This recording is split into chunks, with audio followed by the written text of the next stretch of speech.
放下别人的错，解救自己的心。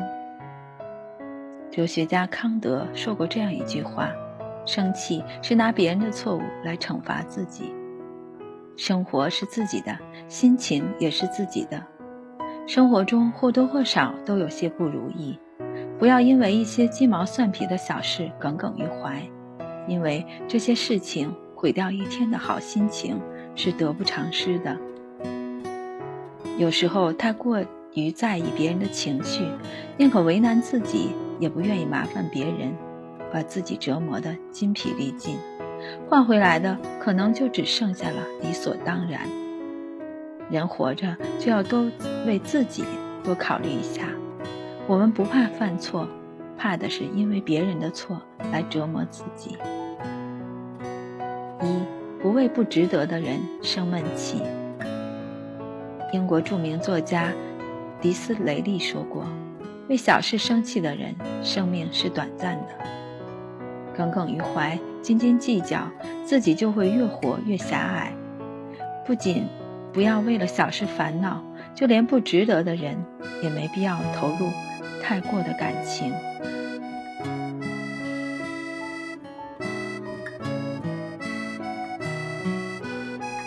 近代禅师非常喜欢兰花，在讲经传道之余，就会到自己的花园悉心照顾自己亲手栽种的几百盆兰花。大家也都说兰花就是师父的命。有一次，近代禅师外出讲经，嘱咐弟子要好好照料兰花。弟子不敢怠慢，所以平时也都小心翼翼的。不过也是因为太谨小慎微，浇水的时候太过专注，不小心绊倒了花架，几百盆兰花倒在地上，现场一片狼藉。弟子面如死灰，不知道等近代禅师回来要发多大的火。结果近代禅师回来的时候什么也没说，还怕顾及到弟子的情绪，解释道：我养兰花，一是为了供奉佛陀，二是为了美化环境，并不是为了生气才种兰花的呀。大师之资皆在于此。日常生活中的我们，常常因为一些无关紧要的人或者烦恼与人相待，不但要给人欢喜，自己同时也要创造快乐。老话说，小人永无错，君子常思过。你因为他们生气到半夜睡不着，他们觉得无关痛痒，一觉睡到大天亮。不为不值得的人生气，不为不值得的事失眠。2，不与层次不同的人争辩。道德经里讲，信言不美，美言不信，善者不辩，辩者不善。对于有智慧的人来说，不辩有时候就是最大的反击，尤其是年纪大了之后，见惯了人生百态，对不同层次的人，与其白费口舌，不如保持沉默。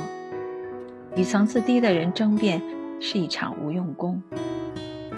庄子在秋水中写过一句话：夏虫不可以语于冰，井蛙不可以语于海，凡夫不可以语道。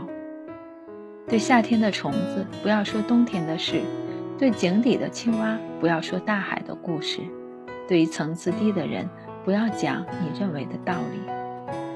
生活中我们会遭遇形形色色的人，因为经历不同，看待世界的方式也不同，所以很难以一个正常的标准去要求所有人。人老了，这种感觉更甚。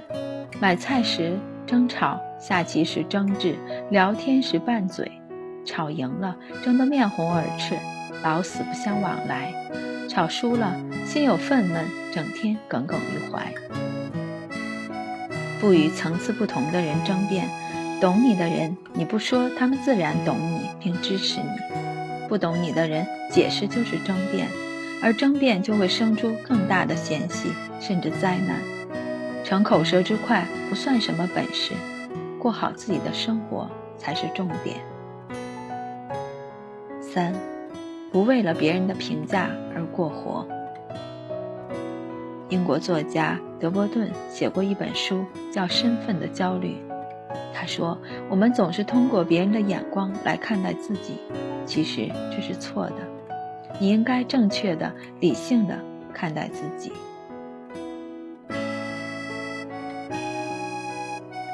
别人再重要，也没有你自己重要。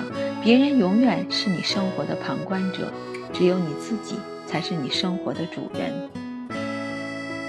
庄子说过：且举事喻之而不加劝，举事而非之而不加阻，定乎内外之分，辩乎荣辱之境，斯已矣。受到了夸赞不骄傲，受到了责难而不沮丧，能够认清自我和外物的分别，辨明荣辱的界限，大概也是这个样子吧。年龄大了，就要为自己而活，不必受年龄的制约，也不用理睬别人的想法，做自己想做的事情，活在当下，活出美好，享受生活才是真的。曾经在网上看过一段话，让我印象深刻。发怒是用别人的错误惩罚自己，烦恼是用自己的过失折磨自己，后悔是用无奈的往事摧残自己，忧虑是用虚拟的风险惊吓自己，孤独是用自制的牢房紧固自己，自卑是用别人的长处诋毁自己。世事无常，人生苦短，行走在路上已经筋疲力尽，就别再因为别人的过错来为难自己了。学会宽容，原谅他人，其实就是解救自己。不去计较太多，与其在纷扰中度日如年，不如让自己在舒适中度过余生。为不值得的人生闷气是一种折磨，为层次不同的人争辩是一种浪费，为他人的看法而活是一种受罪。放下别人的错，解救自己的心，不为不值得的人生气，不为不值得的事失眠。既然活着，就好好活着，每分每秒都愉快地活着。